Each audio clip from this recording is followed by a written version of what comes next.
Galera, beleza?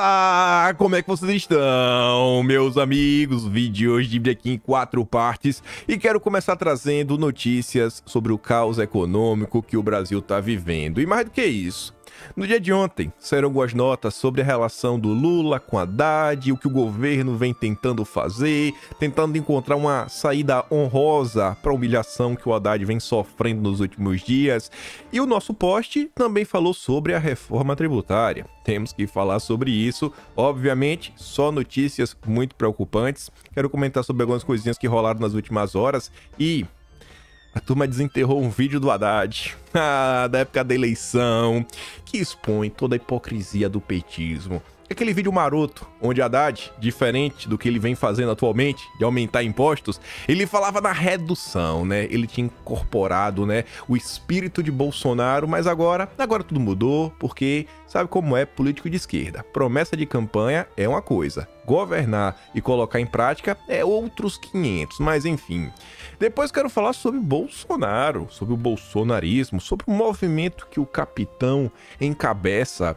Rolaram alguns eventos aí nas redes sociais nas últimas horas, algumas postagens, algumas coisas que eu acho que elas se conectam de uma forma muito intrigante. Também quero trazer algumas notícias de alguns temas que eu acho que tem tudo a ver com Bolsonaro e que ele defende, para a gente fazer uma certa análise de alguns assuntos. Também saíram notícias sobre eleições de 24 interessantes, sobre o Rio de Janeiro, podem até já começar a celebrar. Teremos um candidato verdadeiramente de direita, Ramagem, vem aí correndo, né, por fora, ganhando vários apoios. Quero falar sobre isso, outros assuntos. Hoje, com certeza, vamos falar sobre algumas notícias internacionais. Venezuela, Argentina, lá no Oriente, o que os petistas andam aprontando. E eu não acho que vai dar tempo, mas tá ali ainda o lado B da CPI das Americanas. Mas vamos começar. Essa postagem aqui a gente vai ver 2 vezes, no intervalo de uns 5 minutos. Como sempre, a porcaria da Rede Globo, né? Olha isso aqui. Haddad ganha força e vai insistir no déficit zero em 2024. O negócio é tão surreal. Até o Leonardo Coutinho, que tenta se controlar nos comentários, né? O jornalista mais independente, não é aquele direitoso pra valer. Não, tá lá de boa, tece críticas, sempre antipetista. Ele fala, manchete do site Globo 247. Eu acho que inclusive isso é uma ofensa ao Brasil 247, porque quando a gente observa o trabalho do Atush, toda a turma 247, você vê que eles estão mantendo o nível. O Brasil 247 nunca se rebaixou, ele tá do mesmo jeito de sempre. Quem caiu de nível, quem vem se rebaixando ano após ano é a Rede Globo. A Rede Globo tá pior. Não é que o Brasil 247 melhorou, é que a Globo que se rebaixou está pior do que o Brasil 247. Então assim, tem que ter um mínimo de respeito. A gente não gosta dos petistas, mas comparar o Brasil 247 e a Globo, aí já tá demais. Temos que ter um mínimo de respeito, né? Isso é uma ofensa muito grave. Brincadeiras à parte, vejam só. Isso é o que a Rede Globo tenta vender para a população brasileira. Aí vamos ver a Folha de São Paulo, um jornal alinhado ao petismo. O governo chama relator da LDO para discutir opções sobre revisão de déficit zero. Mas o Haddad não tinha ganhado força. O Haddad ganhou força e o governo já chamou o relator da LDO para ver se muda a meta. Que força é essa que o Haddad ganhou? Que a Rede Globo está tentando vender? Em que planeta isso está acontecendo? Participaram Rui Costa, Simone Tebet, Padilha e o secretário executivo da Fazenda, Dário Durigan. Tá, e o Haddad? Você está discutindo uma mudança na meta e o Haddad não participou? A jornalista confirma. Defensor da meta de déficit zero, o Haddad não esteve presente. Isso por quê? Nossa, ele tá ganhando muita força. Nossa! Não, devia estar em casa tomando whey protein, né, o Haddad? O objetivo do encontro era avaliar com forte as alternativas sobre a mesa, né, para uma eventual flexibilização da meta. Já estão falando de um déficit de 0,5% para 2024. E ao longo da nota, estão falando forte lá, cara, tem diversas opções. Vocês podem mudar até dia 7, eu também posso mudar no relatório, depois pode vir emenda apresentada, o próprio deputado do Partido da Base. Relaxa, deixa o que o Lula decidir, a gente bota para andar. Mas mais uma vez, vamos olhar. Haddad ganha força e vai insistir no déficit zero em 2024. Haddad ganha tanta força que a Folha de São Paulo volta para falar, ó. Ministros buscam saída honrosa para Haddad em debate sobre meta. Que força é essa que o Haddad tá ganhando, gente? Mas me diz que força é essa que o Haddad tá ganhando ao ponto de buscar uma saída honrosa?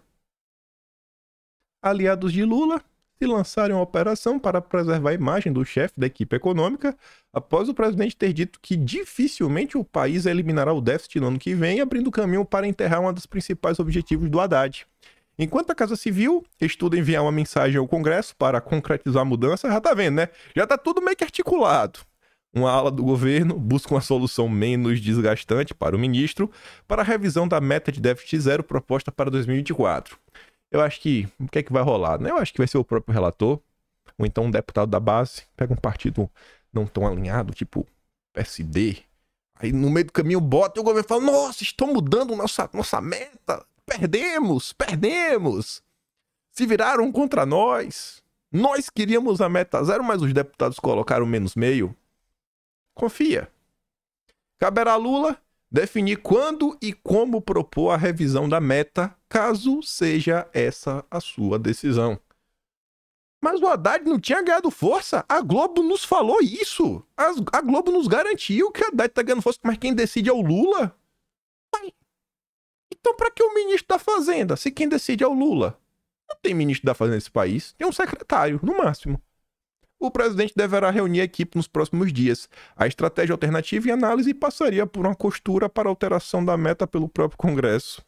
Na tentativa de afastar a ideia de isolamento de Haddad, aliados do presidente Lula passaram a defender publicamente a meta do déficit zero fixada para 2024. Aí todo mundo defende, aí o Congresso aponta outra, aí o Congresso vence e fala: perdemos. Mas perdemos unidos. Estávamos aqui, viu? Todo mundo estava defendendo Haddad. Todo o governo queria a meta. Foi o Congresso que mudou. Não culpem a gente. O Padilha, ministro das Relações Institucionais, por exemplo, tem definido a parlamentares a manutenção da meta, né, do déficit zero, até que o Congresso aprove medidas que garantiriam a ampliação da arrecadação no que vem, só depois aí a meta seria reavaliada. Só que, aliados, o Padilha tem dito ser importante defender a economia brasileira, e junto a Haddad, né, apesar disso, ele não descarta em suas conversas a hipótese de um envio de uma mensagem modificativa ao Congresso, caso esse seja o desejo do presidente.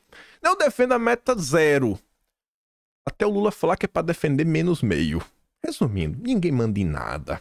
É um bando de garotos de recados. E o Brasil segue marchando pro buraco e eles não estão nem aí. Nem aí. Aí você já deve ter aprendido neste momento, né? O governo Lula vem sendo uma escola de economia. Todo mundo começando a dizer: tá aí, o que é que o déficit impacta nas nossas vidas? E aí, de forma bem clara, né? Aumenta a dívida externa. Se aumenta a dívida, aumenta a quantidade de juros que a gente paga. E isso, pô, diminui a credibilidade do Brasil, o que força que a taxa de juros no Brasil suba para as cucuias. Isso todo mundo já aprendeu, creio eu, né? Aí veja, governo Lula em duas notícias da Rede Globo. Brasil volta a ser o país com o maior juros reais do planeta, apesar de redução da Selic. Parabéns, Lula. O maior do mundo. Parabéns, Lula. O maior do mundo. Aí a próxima é a melhor. Lula finge ser o pai dos pobres, enquanto governa para as elites.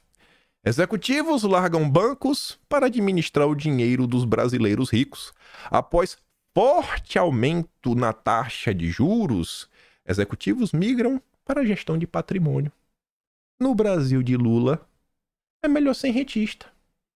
No Brasil de Lula, é melhor ficar de boa, administrando dinheiro de rico. Porque rico tem prioridade. Esse é o Brasil do Lula. Lembra da esquerda que fingia combater a burguesia? Aqui, ó. Ambas as notícias da Globo. Petista, se você estiver vendo esse recorte, chore. É só isso que você pode fazer, né? Ligue para Miriam Leitão, peça ajuda. Parece aí que, né, faltou comunicação entre Lula e a Rede Globo. Mas nada que um comercial porreta da Petrobras no intervalo do Jornal Nacional não resolva. Mas vamos lá. Brasil é o terceiro mais endividado do mundo, ao lado da Ucrânia, diz o FMI. Gente, como é que pode um país das dimensões do Brasil, com um capital humano gigantesco, mais de 200 milhões de brasileiros, com riquezas naturais, para dar, vender e emprestar, está sendo roubado há séculos e ainda tem muito. Como é que o Brasil pode estar endividado desse jeito? Aí eu comentei no vídeo ontem e repito, não me canso. Desde a redemocratização, primeira vez que a dívida brasileira reduziu no governo Bolsonaro. Mas aquilo... Não tô nem aí, irmão. Chora. O governo Lula, lá em 2003, pegou o boom das commodities. Ele podia ter acabado com a dívida se ele quisesse. Não acabou.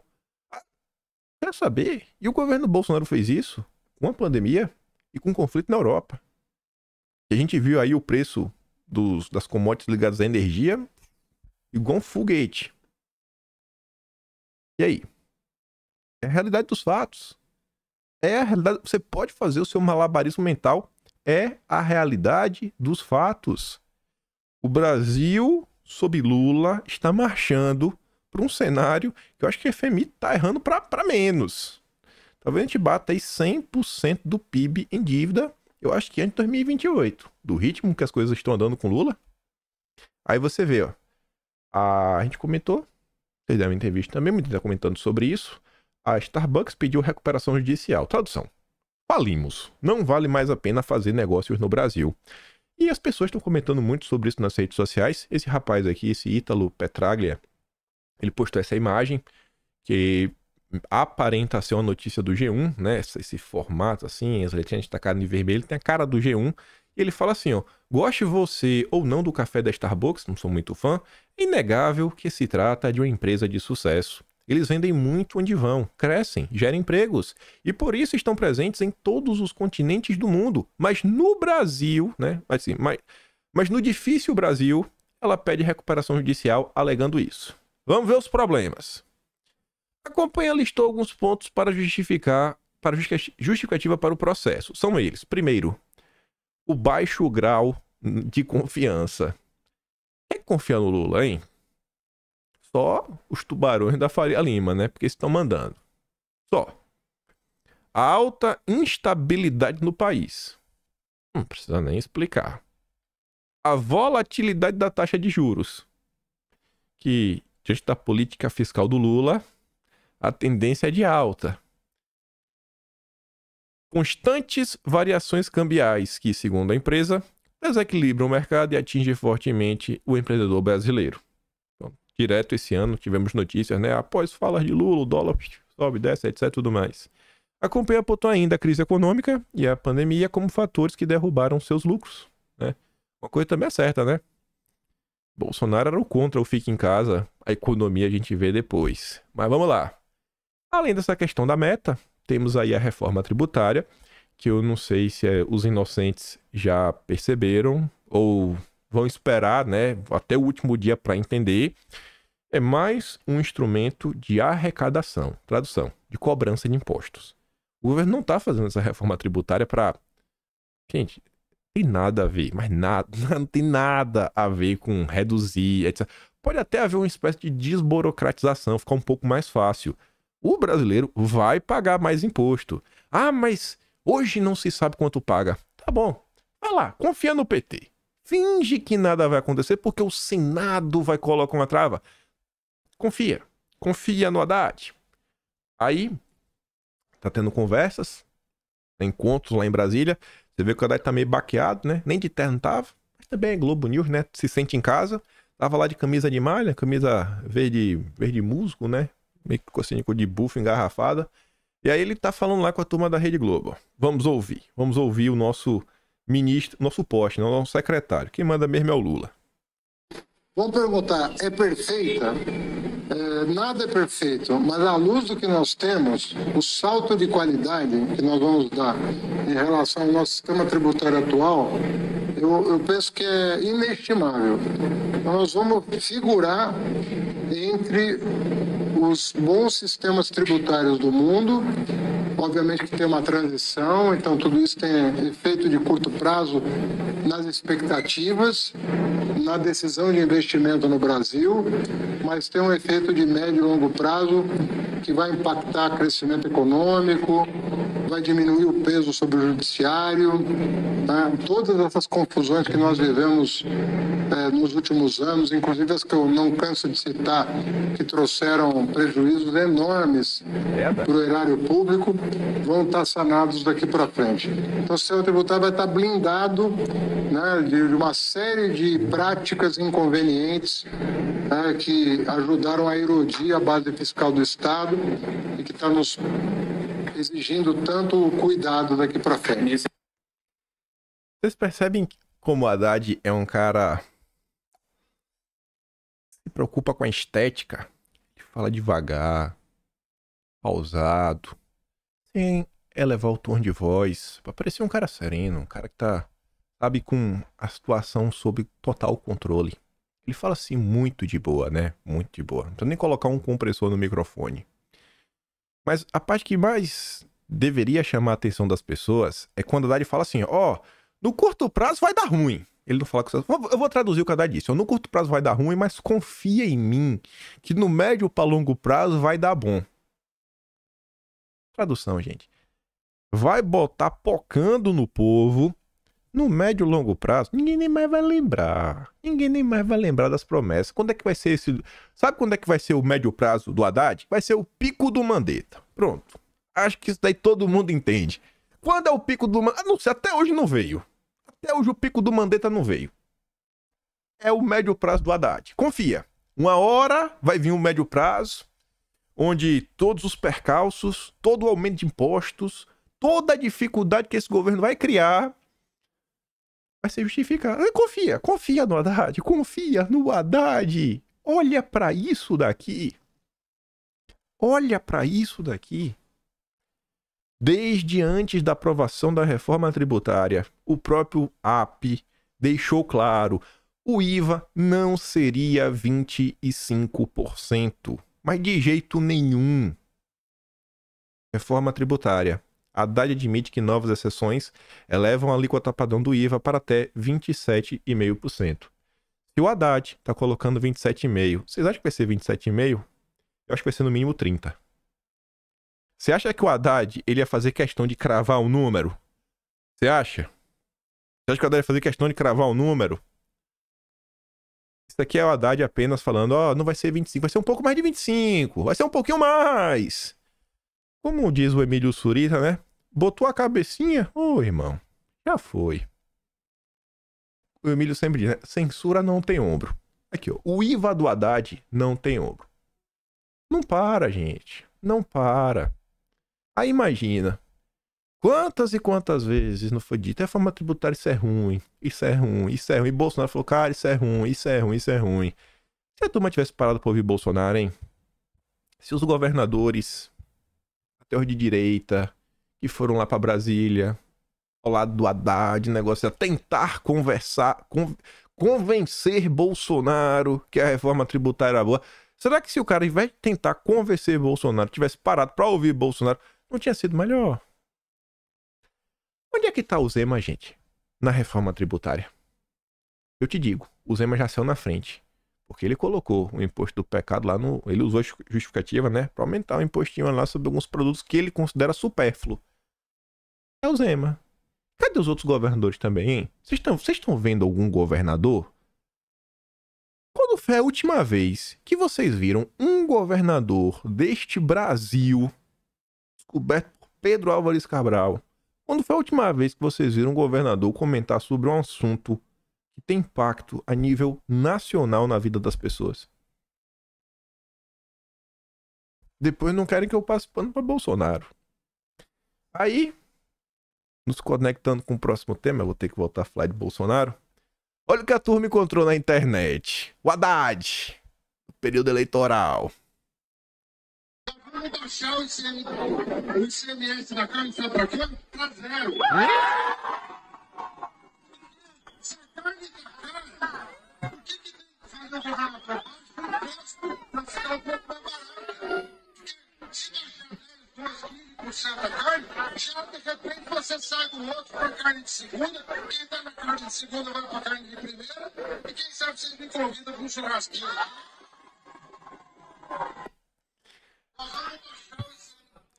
Pra vencer eleição, O Haddad prometia zerar imposto. Eu vou zerar o imposto da carne. O ICMS. Chegou no governo, tome, receba. Chegou no governo, os petistas, eles estão tentando tomar medidas, né, no âmbito da agenda verde, para no fim do dia, se eles puderem, vamos proibir a população de comer carne. Comer uma carne no laboratório que não emite carbono.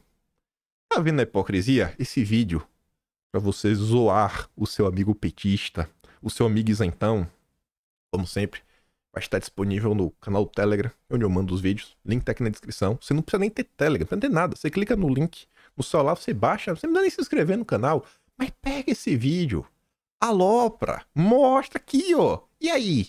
Cadê? Vai cobrar? Você que falava que não, que ia fazer o L, ou que ia votar nulo, mas você ia cobrar. Cadê? Vai cobrar o governo agora? Vai cobrar as... Ninguém tá cobrando. Ninguém tá nem aí pra nada. Essa é a verdade. Mas vamos lá.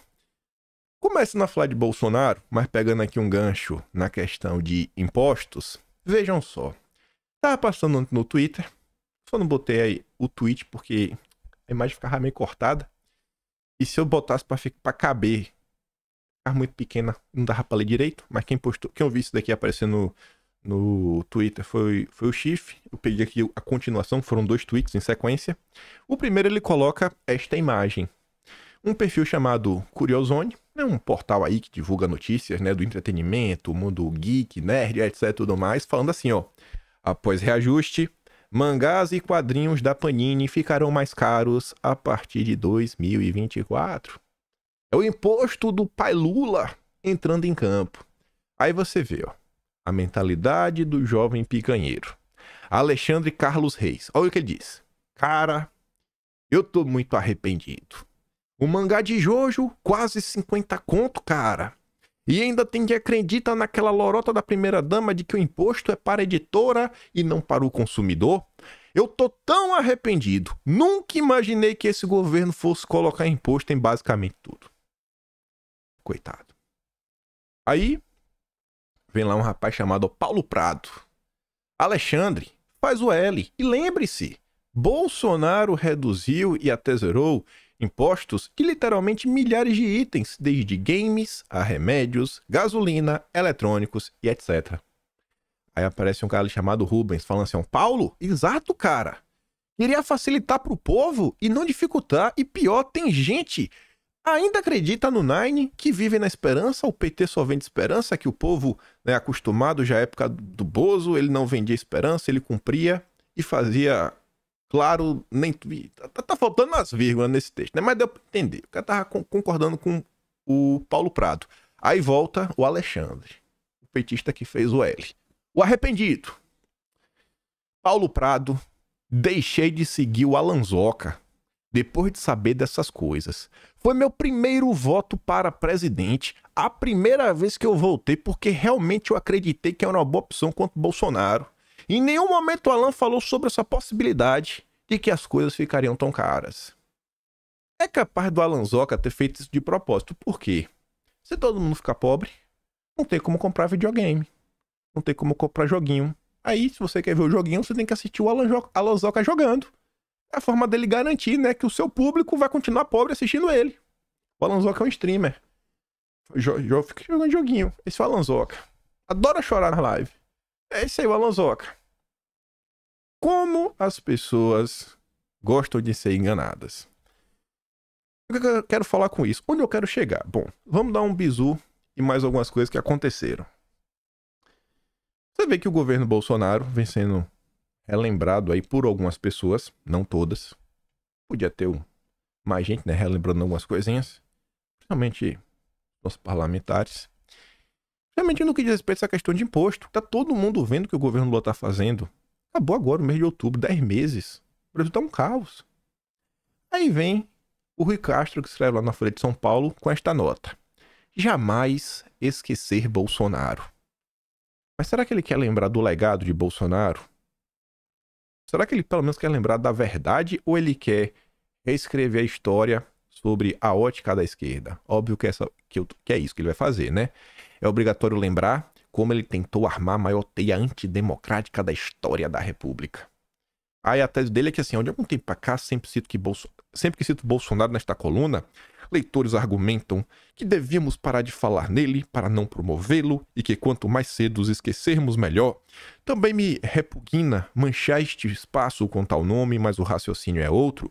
Continua a falar de Bolsonaro porque o Brasil ainda não ajustou contas com ele. Aliás, mal começou. Aí sai aquele texto chato, choroso, criando 1001 elucubrações, colocando fake news, etc. Falar que o Bolsonaro é o super vilão que precisa ser, assim, destruído. E a conclusão deixa isso totalmente claro. Quando as outras 9 investigações a seu respeito se completarem, e a delação de Cid não para de revelar crimes, então Bolsonaro poderá ser esquecido no longínquo e acolhedor presídio federal. Esta é a nossa imprensa, né? O nosso consórcio. Aí vai juntando as coisas. Vejo o cara arrependido, que não sabia nada de política, não tinha informações, formou seu voto por causa de um influenciador. Por outro lado, a imprensa tentando escrever a história do seu jeitinho, né? O jeito à esquerda. E aí ontem teve um... Era pra ser um debate, né? Pelo menos é o que eles tentaram falar. Teve uma várzea ontem, era pra ser o Paulo Cogos contra o Brigadeiro. No meio do percurso chegou Nando Moura. Eu não assisti. Quando eu cliquei, vi assim em cima do debate, falei, mas nossa, que papo de maluco. Mas de maluco. Eu até gosto do Cogos, mas o Cogos, ele, quando você sai do âmbito do discurso filosófico, eu acho que falta ao Cogos um conhecimento dos fatos. E notando isso, eu falei, pô, os caras trazem essas informações básicas, Nando Moura falando, o cara que Bolsonaro colocou soltou Lula. Eu falei, irmão, tá maluco? Tá maluco? Tá em qual planeta, irmão, pra falar isso? A decisão, inclusive, o Cássio nem lá tava, que foi o primeiro nomeado Bolsonaro. Então, assim, era fake news uma atrás da outra. Eu falei, pô, o Cogos não tá sabendo se sair dessa. Nem vou ficar assistindo isso daqui. Mas, independente disso, o debate girou em torno do de sempre. Bolsonaro é o malvado, Bolsonaro é igual a Lula, só que ainda é pior. E mesmo que não seja pior, temos que acabar com o Bolsonaro. Temos que acabar com o Bolsonaro. E olha como Nando Moura fala na maior naturalidade, com a grande ideia deles. É a turma que fala de união. A união da direita. A união da direita, tenho certeza que o Nando Moura é a favor. Uma união da direita com o Romeu Zema, né? E o Nando Moura seria o primeiro a apoiar. Escuta isso aqui. E quando eu subi no caminhão, não foi o caminhão do MBL, foi um caminhão do Vem Pra Rua. E no meu discurso, eu desço o cacete no MBL. Eu falei, eles não deveriam estar lá, porque Ciro Gomes é um cara que diz que, por exemplo, Venezuela não é uma ditadura, é uma democracia. Ele falou isso. Então, assim, eu estava lá em cima do caminhão do Vem Pra Rua para criticar o próprio MBL. E aí eu liguei, nesta época, e falei, vocês estão ficando loucos, caralho? Vocês estão completamente loucos de fazer isso? E o que eles falaram foi o seguinte, que política, essa é a resposta deles, tá bom? Não é a resposta minha. Olha, Bolsonaro, se ele não sair do poder, não existe uma alternativa à direita no país. Então, política não é a respeito de destruir pontes, mas construí-las de alguma forma, para que nós possamos ter, de alguma maneira, uma alternativa à direita que possa se impor contra o Lula.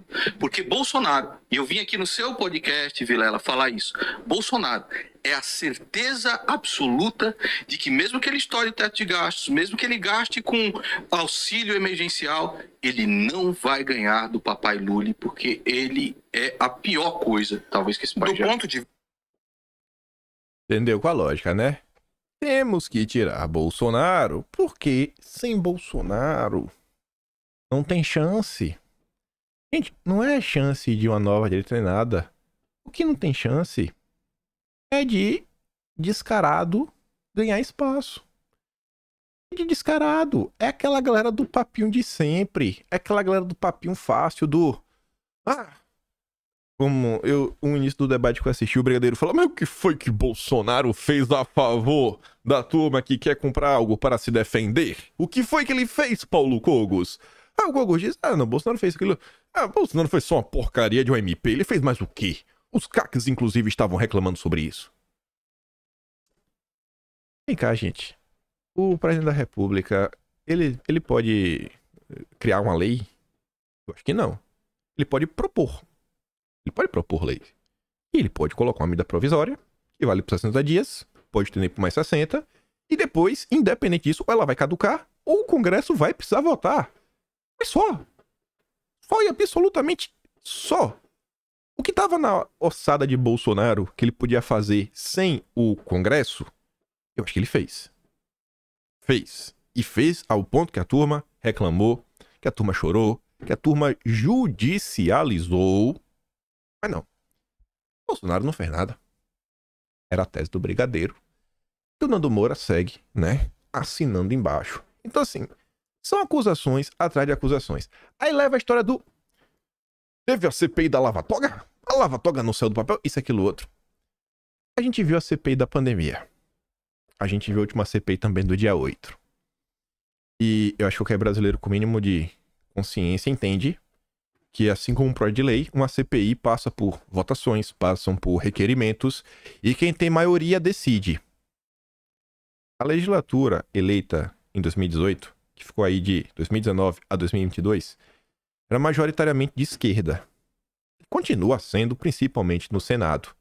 Vocês acham que a configuração de uma CPI da Lava Toga seria diferente da CPI da pandemia?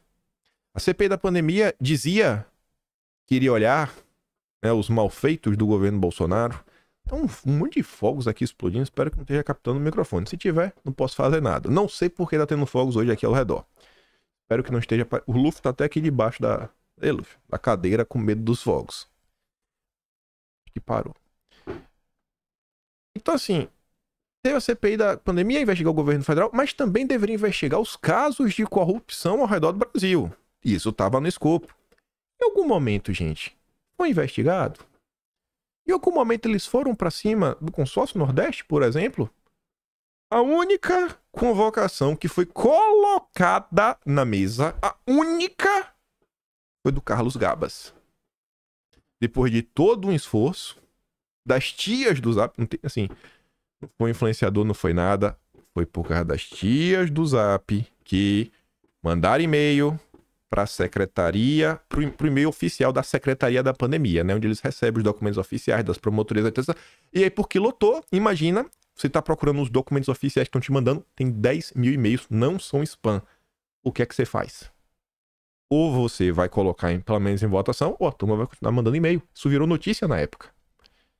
Colocou em votação.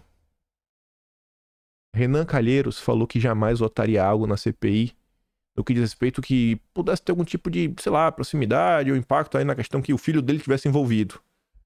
Na votação, reassista o vídeo. Omar Aziz, ele não queria, né? Ele falou, se eu tiver que decidir, eu vou votar para ter o Gabas. Ele paga de louco, né? Se eu tiver que decidir, eu vou falar pro Gabazinho. Aí chega, Renan, e aí, Renan? Hã? Renan votou não. Jogou nos peitos do Renan, que o Renan falou que não ia votar e votou. Então, assim, é uma turma que coloca soluções irreais, mas, pro nosso pequeno padawan, né, leitor de mangá, que lê Jojo, e acredita no Alanzoca, os bestas compram. Os bestas compram. Aí, de um lado, você tem os descarados da União de Direita. Do outro lado, você tem as descarações da turma da esquerda e do consórcio. E a direita? Então, para poder realmente trazer assim, os argumentos factuais, não um debate filosófico e ideológico. Aí eu vejo essa nota. Acho que vocês vão começar a entender onde eu quero chegar. Inelegibilidade de Bolsonaro. 5 de 98 deputados da bancada do PL levam caso às redes sociais.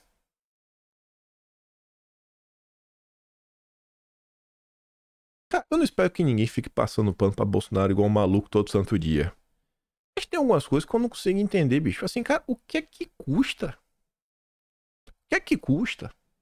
Na hora que o cara vai na tua cidade, os deputados tudo cair, né? Se Bolsonaro for, sei lá, uma cidade lá do estado do cara, o cara deixa ele trabalhar, tiver o aniversário da filha, ele fala, minha filha, não vou pro teu aniversário, que o Bolsonaro vem aí, quero colher os louros, né? Apareceu do lado, pra falar, eita, quem é aquele cara com Bolsonaro? Ah, é deputado da região, é? Vou votar nele? Vou votar no vereador desse cara, no prefeito desse cara? Aí todo mundo quer. Mas na hora de você defender o legado, cadê?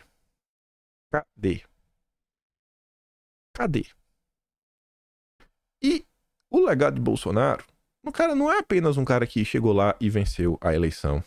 Hoje aconteceu um monte de confusão no meu dia, não tive tempo. Mas quero desenrolar com vocês depois, quem sabe semana que vem, uma tese. Que o Brasil segue sendo governado pelas mesmas famílias há muitos e muitos anos. E eu queria mostrar no final, fazer um dossiê, quem sabe, para mostrar o seguinte, ó. No final do dia, quando falavam que Bolsonaro era um outsider, o cara realmente era um outsider. Não tinha ninguém de peso apoiando nenhuma grande família que tá aí dentro do establishment há muitos e muitos, muitos anos. Eu tive essa ideia porque ontem eu vi uma notícia que ficou circulando, eu até falei disso lá no canal secundário. O canal secundário até trouxe mais algumas informações. Quem quiser um dossiê sem imagens, também tem umas coisas lá. Sabia que o avô do FHC, certa vez sugeriu, ó, bang, o Dom Pedro? Graças a Deus que foi pra frente, né? Mas imagina, em qual posição estava o avô do Fernando Henrique Cardoso, pra ele poder sugerir isso, inclusive virar notícia e ser comentado até os dias atuais. Então assim, o FHC ele não vem de uma família de plebeus. Não, o cara já tava aí, o cara é do establishment, de uma família que manda e desmanda no Brasil. Eu descobri esses dias sobre uma sociedade secreta, gente, que existiu no Brasil, que todos os presidentes da República Velha, com exceção do Epitácio Pessoa, foram membros dessa sociedade secreta. E que 3 das 5 pessoas que fizeram a Constituição da República Velha eram da sociedade secreta. E que a sociedade tem origem na Escola de Direito Largo de São Francisco. E eu falei, nossa, será que é por isso que o judiciário brasileiro tem tanto poder? Porque desde sua essência as coisas vieram dali, tinha que ter um certo aval. Aí eu falei, nossa, peraí, então um desses caras que já foi membro disso daí foi o Júlio Mesquita. Nossa, deixa eu ver aqui, acho que até anotei o nome aqui. Deixa eu ver, acho que eu anotei que o nome do celular, pra depois dar um já. Júlio Mesquita, isso mesmo. Júlio Mesquita foi um membro. Quem é Júlio Mesquita? Fundador do Estadão. Aí você vê o Estadão tá aí até hoje. Meu Deus do céu, o que tá acontecendo? Não vou empolgar, não. Deixa a gente fazer um vídeo sobre isso. Então, assim, a gente tem uma oportunidade no Brasil. A gente conseguiu tirar do papel um movimento sem dinheiro, sem nada, com ideias que reverberam no coração das pessoas, que as pessoas conseguem entender, conseguem compreender a importância. Ideias que prezam pela soberania nacional, pelo desenvolvimento do Brasil, pela melhoria no cenário econômico, né? Reduzir as burocratizações, colocar o Estado para realmente garantir que não vai ter formação de oligopólios, não vai ter formação de monopólios, etc, tudo mais. E a turma joga no lixo. A turma da de direita faz questão de destruir, a turma de esquerda também, e a nossa galera tá nem aí pra nada. Então, assim, eu acho que vale uma reflexão, né? Pra onde a direita quer ir? Uma direita que sequer lembra do seu próprio passado. Se falam tanto, né? Um povo que não conhece sua história tá fadado ao fracasso. Um movimento político que não guarda minimamente o seu legado, entender como foi que esse movimento chegou aonde chegou, eu acho que esse não é o melhor dos caminhos, né? Mas eu não sou político, né? Mas eu fico triste com isso daí. Fico triste. Eu passo por demais, né? Fala a verdade. Toda hora que eu falo assim, meu Deus, velho, será que tá demais? Acho que tá demais, mas tudo bem. 41 deputados bolsonaristas pedem ao Supremo que investigue Janones por suposta fake news. Tá vendo? Na hora de fazer uma ação que vai aparecer na imprensa, etc. Aí todo mundo assina. Na hora de ir lá, velho, falar, pô, olha o que aconteceu com o Bolsonaro, isso aqui, aquilo outro, entenda como foi o caso, entenda como foi 7 de setembro, entenda o que aconteceu no dia, olha o que Bolsonaro tá, olha o que o Bolsonaro disse, olha o que... Sabe? Custa, velho. Vai cair o dedo. Ainda mais esses nossos parlamentares, todos eles têm um assessor de comunicação. Não é pra falar que o cara vai fazer sozinho, não. Todos eles têm um assessor de comunicação. Aí vamos para outro ponto. Segurança pública. Segue um caos. Segue um caos. Desembargador pede fim da PM em Goiás e Caiado reage. Irresponsável. Eu não lembro quando foi a última vez que eu vi o Caiado virar notícia. Mas virou por quê? Ele tá se posicionando em relação à segurança pública. Segurança pública é um tema que está afligindo todo o Brasil. Se a turma da direita deixar pessoas como o Caiado se tornar o bastião dessa pauta, aí vai ter que tomar um chá de boldo, vai, pra ver se desintoxa por dentro, pra ver se o neurônio volta a se conectar. O Caiado reagiu duramente às declarações do desembargador Adriano Roberto Linhares Camargo, do Tribunal do Estado de Goiás. O político chamou o magistrado de irresponsável o desembargador, né, criticou a Polícia Militar de Goiás, sugeriu sua extinção. Caiado não gostou e disse ter tomado medidas para que Linhares seja investigado. O governador pediu mais respeito. Ele informou ter solicitado o envio de denúncia contra o desembargador, Conselho de Ética do Judiciário, o que pode levar à perda do cargo. Duvido que perca o cargo. Mas enfim, Caiado tá lá no País dos Comunas, ó, em missão internacional. De lá teve acesso ao vídeo da sessão onde o desembargador disse, abre aspas, para mim tem que acabar com a PM de Goiás, né? E instituir uma forma diferente na área de investigação e da repressão a crimes. Vai vendo. Estou tentando me levantar, diz dona de loja saqueada pela segunda vez pela turma da Cracolândia. Olha outro problema. Segurança pública, todo dia, você abre o noticiário. Não faltam notícias. Não faltam notícias. É um ponto aí. A turma da direita, eu acho que se a turma começar realmente a falar, bater no ponto aqui, ó, ir atrás, a coisa cresce. Você vê pelo Brasil. O Brasil é o país que tem policial influencer. Veja aí o próprio da Cunha que foi eleito. Filmava as operações. Isso aqui. O brasileiro quer saber o que tá... Porque acaba afligindo todo mundo, né? Isso aqui é absurdo. A mulher, ela já tinha sido roubada em 2019. Prejuízo de 50 mil. Que acabar de pagar, agora perdeu as esperanças, né? Tomou mais de 80 mil agora. Aí, veja essa. Os planos do partido de Bolsonaro para a ramagem na disputa pela Prefeitura do Rio. Essa nota é muito engraçada. É boa, a notícia é boa, primeiro ponto, né? Primeiro ponto, notícia bem bacana, acho que todo mundo gosta do ramagem. Ontem, o Nicolas falou, ó, tô fechado com você, ramagem. Tem meu total apoio. Outros parlamentares também falaram isso. Fábio Gardinha tinha falado isso daí, já virou notícia, tá todo mundo aí, todo mundo pró-ramagem. Aí fala o seguinte, que com o Braga Neto inelegível, sacramentou, vai ser o ramagem. O Valdemar queria, porque queria que fosse o Braga Neto. Mas viu mais, né? Mas uma bateria de pesquisas, vamos traduzir. Mas o Duda Lima ligou pro Murilo da Paraná Pesquisas, encomendou as pesquisas sobre a situação do Rio do Ramagem, né, no mês passado, e as pesquisas que o Duda Lima encomendou com o Murilo da Paraná Pesquisas mostrou que Ramagem tem um longo caminho a percorrer até se tornar candidato, um candidato competitivo. Só que as mesmas pesquisas mostram que, para ter alguma chance, Ramagem vai precisar se tornar conhecido. No jargão dos marqueteiros, ele precisa ter a imagem trabalhada. É o Duda Lima falando, ei, deixa eu te ajudar, Ramagem. Lá vai Duda Lima, em busca de um emprego. Mais um, né? Mais uma campanha para gerenciar. Por isso, a primeira etapa da estratégia do PL prevê colar a figura de Ramagem à do ex-presidente. Tá, até aí tudo bem. Acho que nem precisa colar a imagem, isso o Ramagem faz sozinho. Fazendo dele um protagonista das 4 inserções da TV que o partido tem direito no final do ano. Pô, bacana. Mas a ideia é apresentá-lo nesses vídeos como uma espécie de bolsonarista moderado, se é que isso é possível. Tudo porque, na percepção dos eleitores que participaram dos grupos focais e conheciam Ramagem, ele é um bolsonarista raiz, mas não destila ódio nem fala cuspindo. Eu fico de cara sem entender. Vem cá, por que a turma do PL não gasta um tempo tentando desmentir essa ladainha de extremista, né? Eles são os maiores propagadores disso. Cara, ao invés de tentar ficar falando, ó, ai, mas eu sou moderado, por que tu não vai falar assim, cara, vocês que estão de maluquice, não tem nenhum tipo de moderação, não. Não tem nenhum tipo, na verdade, de extremismo, nem nada de radicalismo. São vocês que são os radicais. Radical é quem invade terra. Radical é quem não liga pra vida que tá na barriga. Radical é quem acha que, ó, a chupeta do demônio tem que ser liberada. Isso que é o radical. Por que não investe nisso, pô? Discussão de maluco. O líder do PL no Senado, Carlos Portinho, por exemplo, foi bem visto pelos eleitores. Só não vai me dizer que o Duda Lima vai dar ordens pro Ramagem, se o Ramagem não seguir, vai começar a jogar contra pra tentar jogar no colo do Portinho, né? Que é mais alinhado. Portinho que sequer foi eleito, não era suplente do Haroldo. Sendo que veio a falecer. Mas Portinho não tem o apoio da família Bolsonaro.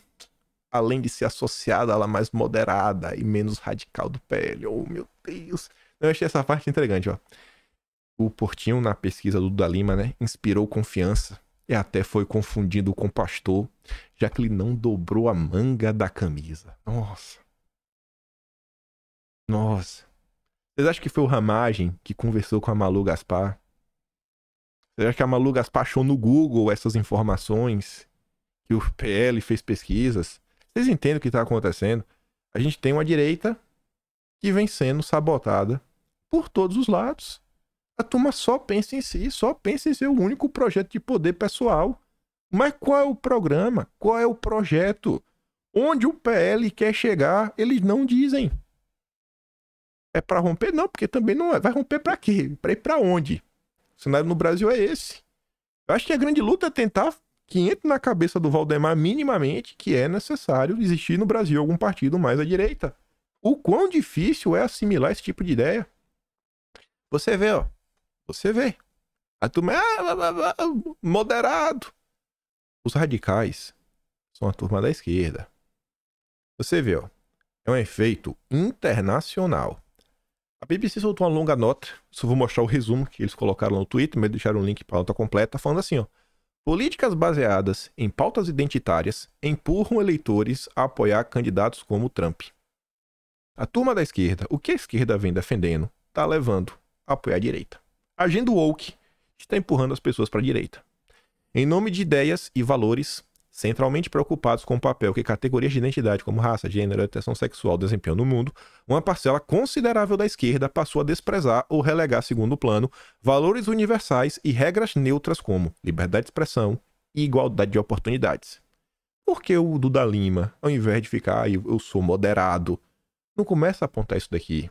Não começa a desenvolver um projeto? As pessoas olham e falam, cara, esse partido é porreta? Esse partido parece que tem a solução do Brasil, porque o que eles estão falando faz sentido. E não falar de platitudes. A isso, Monk chama de síntese identitária, mas no Brasil é o que tem sido batizado à esquerda de pauta identitária e à direita de ideologia de gênero, entre outros termos. Segundo seu raciocínio, ao dominar as discussões de políticas públicas ou tomar instituições como universidade e a imprensa, a síntese identitária acaba por alienar uma boa parte da população que se sente excluída ou confrontada pelos termos do debate. E aí ganha força eleitoral o outro lado da história. Aqui ele chama de extrema-direita populista, citando figuras como Trump e Bolsonaro. O mundo passa por um processo que os políticos tipo Bolsonaro estão ganhando notoriedade, estão ganhando espaço em todos os países. Estados Unidos. A Hungria já tem o Orbán há muito tempo. Você pega a Holanda. Vamos pegar a Holanda. Um ótimo exemplo. As coisas lá estavam assim, né? Aquele país prudente, sofisticado, terceira via. Até o momento que eles resolveram ir para cima do agro. Foi resolver ir para cima do agro. Lá vem o partido dos cristãos pecuários. Cristões, né? Os cristãos ligados à agricultura. Um dos deputados, inclusive, desse partido eleito é o Thierry Baudet. A gente entrevistou ele no Quinto Elemento. Deu um bisu no que ele tem a falar. Veja o que ele defende. Veja se ele é o radicalzão ou se os radicais não são a esquerda. Veja quantos deputados este partido tinha e tem depois. Mas não. Existe. Aí elegeram lá na Itália a Giorgia Meloni. Quem tem a única chance de bater de frente com o Sérgio Massa na Argentina é o Milei. É algo internacional. A direita, né? Não é Basta, não. Não é Basta, eu fiquei na dúvida agora. Mas enfim, lá em Portugal também é essa mesma direita que o Duda Lima não gosta, o Valdemar não gosta, que vem tendo destaque. Na Espanha é o Vox. Todos os países que você olha, todos são. Mas no Brasil, os caras têm o campeão, o guerreiro lendário, mítico. Mas não presta. Não presta. Não presta. Os caras falam assim, meu Deus, não é possível isso. Aí você vê, ó. O cara entende minimamente do que está acontecendo. O real interesse de Bolsonaro em ter candidato a prefeito no Rio. Bolsonaro, ele sabe que é difícil. Sabe que Eduardo Paes tem grandes chances de se reeleger. Mas, ainda assim, Bolsonaro avalia que a candidatura do PL ajudará o partido a eleger uma bancada robusta de vereadores. Sem vereadores, nenhum prefeito governa. É importante fazer algum tipo de resistência. Na atual legislatura, o PL tem apenas 3 vereadores na cidade do Rio. A expectativa do ex-presidente é de pelo menos dobrar o tamanho da bancada. Vou contar uma coisa pra vocês em relação a isso. Tava ouvindo uma live de um conhecido chamado Herbert Passos. Ele fala assim de política, uma coisa interessante, mas ele não é de fazer live sempre. Uma vez eu já trouxe um estudante dele aqui.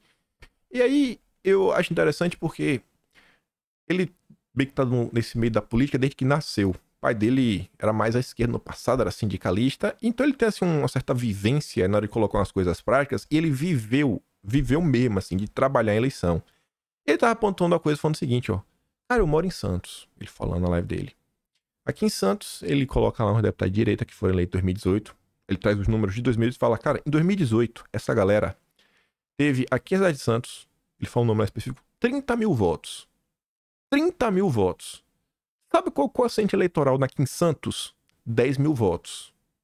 Sabe o que isso significa? Que às vezes, com 2 mil votos, o cara se elege. Se o partido tiver 10 mil. Mas vai 10 mil, juntando um pouquinho aqui, um pouquinho lá, e o cara que tem 2 mil, 10 mil entra. Com 2 mil votos entra o quociente 10 mil votos. Mas ainda assim, o cara com 30 mil tinha que ter 3 vereadores. Aí ele fala, me pergunta se o cara veio aqui depois de 2018. Nunca pisou aqui em Santos. O cara tem 3 vereadores aqui na cidade e ele nunca veio fazê-los. Ele nunca veio aqui e falou, ó galera, que me votou em mim os 30 mil votos. Esse. Vamos nessa. Porque esses vereadores que fossem eleitos, eles vão ficar trabalhando em prol do povo, em prol da cidade de Santos, em prol de tentar colocar políticas públicas mais à direita e quando chegasse em 2022, ia trabalhar pela reeleição do cara que elegeu ele. Então, às vezes falta isso. E tá lá Bolsonaro preocupado com isso. Tá lá Bolsonaro preocupado em construir uma base. Tá lá Bolsonaro tem que resolver tudo. Tem 5 mil cidades no Brasil, o Bolsonaro vai ter que resolver tudo. Vai ser assim mais uma vez. Toda vez isso. E se Bolsonaro não faz, aí crucifixam. Ai, que Bolsonaro isso. Ai, que Bolsonaro aquilo outro. Partidos são fracos na arena eleitoral, mas fortes na arena legislativa. E é isso que eu queria falar diversos dias, mas hoje a gente vai comentar. A conexão eleitoral continua sendo individualizada, mas os partidos ao mesmo tempo continuam a ser coesos e fortes dentro do Congresso. Em 2017 foram implementadas algumas reformas, notadamente o fim das coligações nas eleições proporcionais e a cláusula de desempenho, cláusula de barreira, ambas, agradeço ao FHC, foi proposital, que tinham justamente como objetivos a diminuição da fragmentação, o fortalecimento dos partidos. É uma caciquização da política, né? Tornar caciques superpoderosos. Enfim, como pode ser observado, na figura 1, a primeira expectativa das reformas foi atingida, com a redução considerável do número de partidos de 16,4 efetivos em 2018 para 9,27 em 2023. Entretanto, como podemos observar na figura 2, a redução da fragmentação partidária não foi acompanhada por um fortalecimento das conexões dos partidos com os eleitores.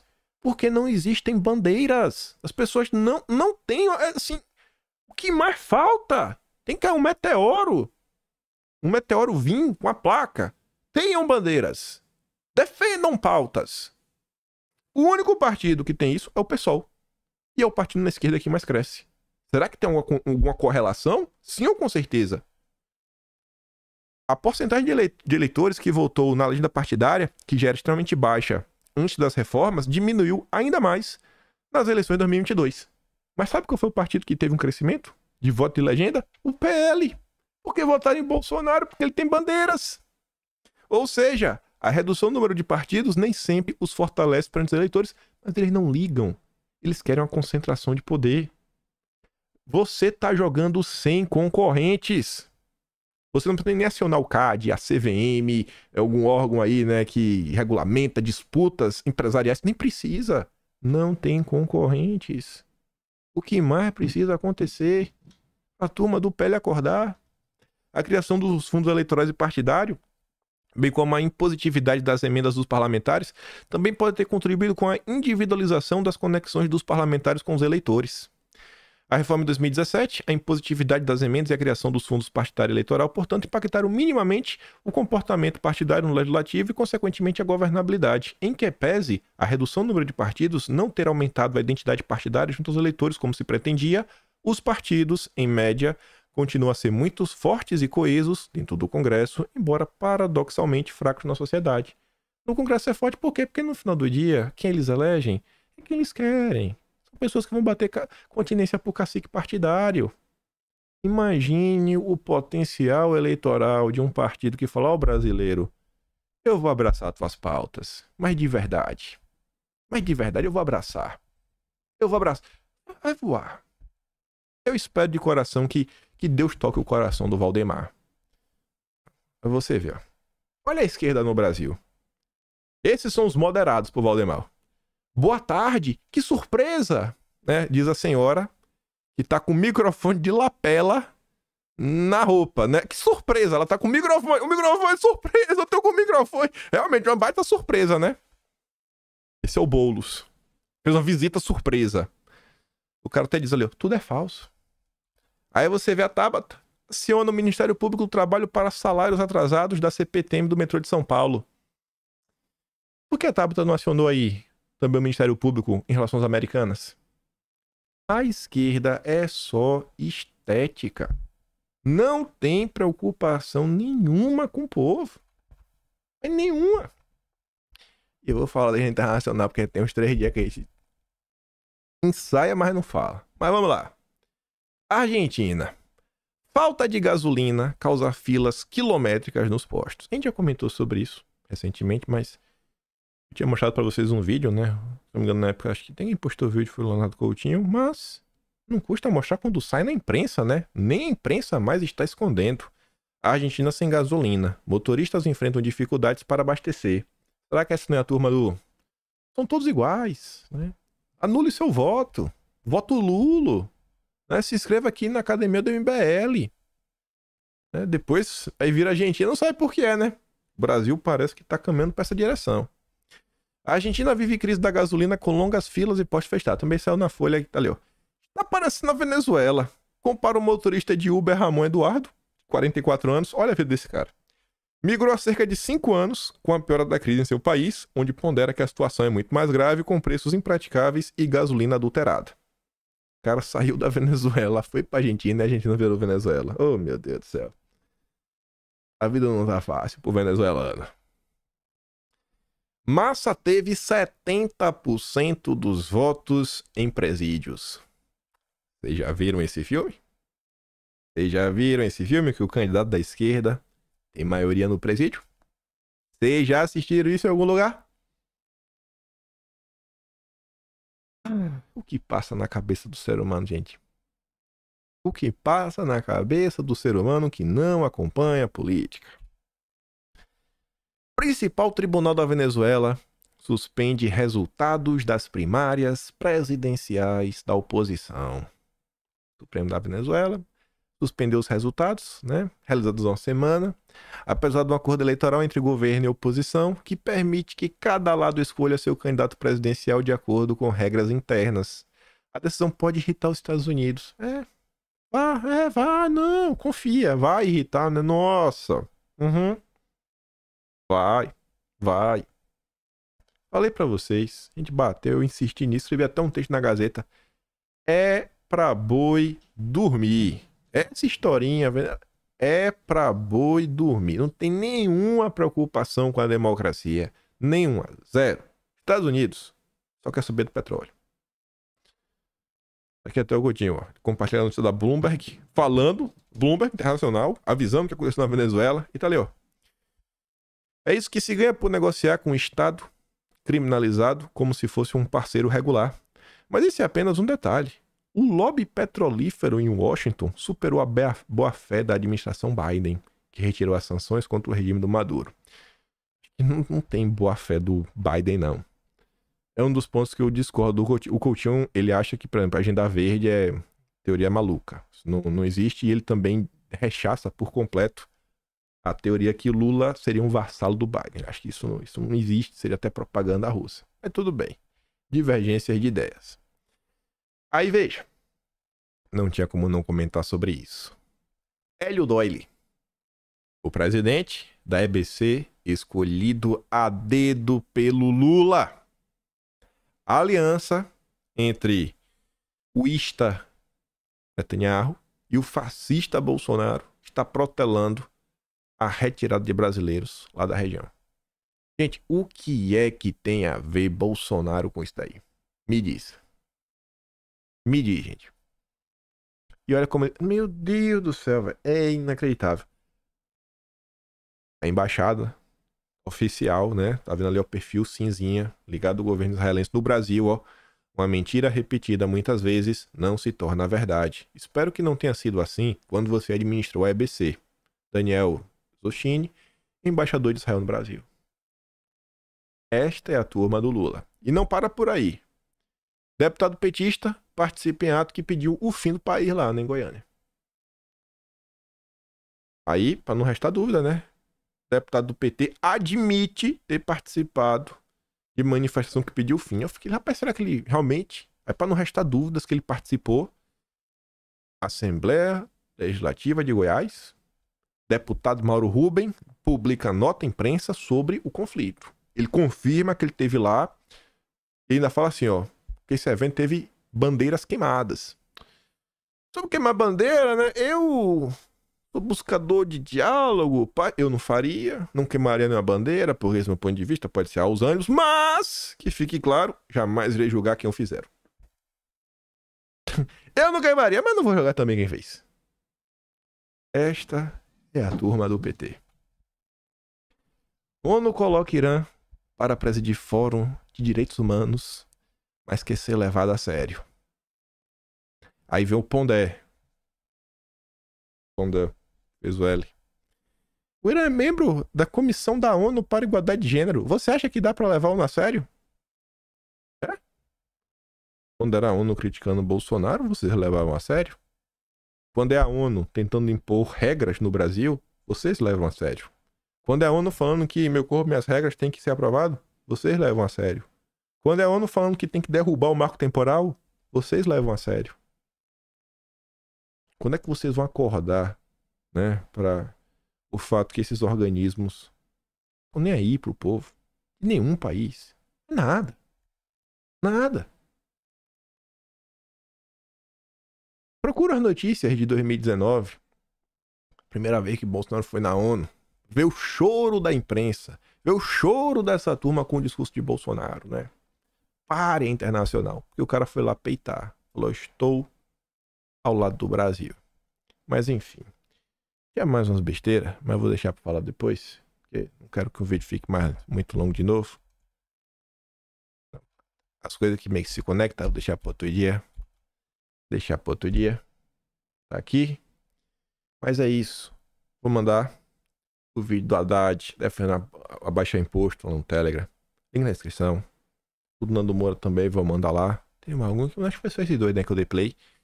E reflitam sobre tudo isso. Deputados, vocês aí que assistem vez ou outra, os assessores de vocês que assistem, pensem nisso também, cara. Reflitam a importância. Quando o Lula tava lá, né, em maus lençóis, era todo santo dia a turma da esquerda, né? Lula vive, Lula livre, isso, aquilo, outro.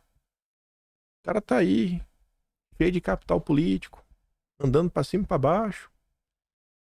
Aí tem uma derrota lá, na segunda derrota, ninguém comenta, ninguém tá nem aí, sei lá, não dá view, não dá like, não quer passar a imagem que você é um radical, né? Você é um moderado. Pô, bicho, vai cair o dedo? Lembra aí um pouquinho das coisas, né? E é isso. Voto em mim, né, Best? Me ajuda a derrotar Sandra Nemberg. Não sei se ela tá na Rede Globo, né? Mas um dia já foi. E é petista. Nem ela, nem outro petista que tá concorrendo. Só tem eu. São 3 opções. Eu contra 2 petistas. O link na descrição. Vou falar, o jornalista do ano não foi um petista. Vocês perderam. Os petistas perderam. Voto em mim. Primeiro link na descrição. Se gosta do meu trabalho, também pode assinar no meu canal. Tem um Tony Valeu, tem uma descrição, tem um Atlas Brasileiro. Dia 15 agora, 7 de setembro. De setembro já vai estar a história do Instituto Hudson. Mais algumas coisinhas. E o de outubro já comecei a bolar a estruturazinha dele, meio de campo. O de outubro vai vir, acho que umas boas páginas, umas boas dezenas de páginas de conteúdos históricos, né? Que esse mês de outubro rendeu bastante aqui alguns assuntos que a gente se debruçou. E é isso. Fico por aqui. Aquele grande beijo. Legal abraço. Volta amanhã, compartilha o vídeo. Tamo juntos. Falou, meus amigos. Fui!